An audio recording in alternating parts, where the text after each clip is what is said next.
Hivi umewahi kujiuliza siku moja upo angani ndani ya ndege, alafu ghafla ndege hiyo injini zake zote zikazima? Unajua nini kitatokea?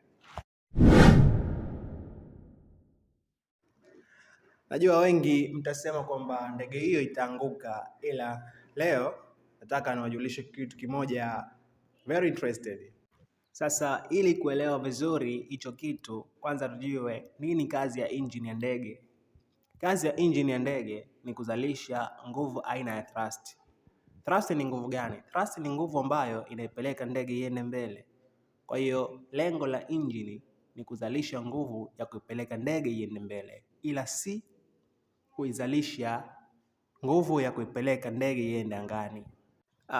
Ila msinielewe vibaya kwamba injini inazalisha nguvu ya kuipeleka ndege iende mbele, kwa hiyo haisaidii au haipelekei au haina mchango kwenye kuzalisha nguvu ya kwenda angani.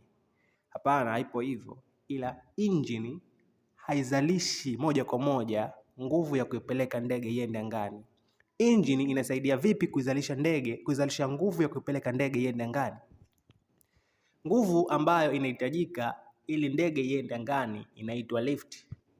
Lifti ni nguvu ambayo inajitengeneza kwenye mabawa ya ndege.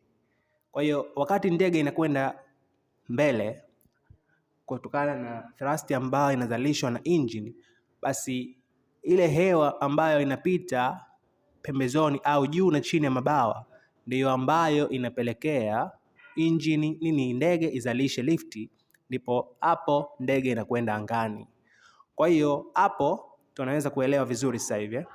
Sasa wakati ndege ipo angani na ghafla injini zake zote zikazima, tunajua kwamba ndege inakuwa inatembea katika high speed. Kwa hiyo hata kama injini zikizima, bado itakuwa ina mwendo wa kutosha. Mwendo huo utapelekea au utaendeleza flow of air juu na chini ya mabawa, hivyo lift itakuwepo.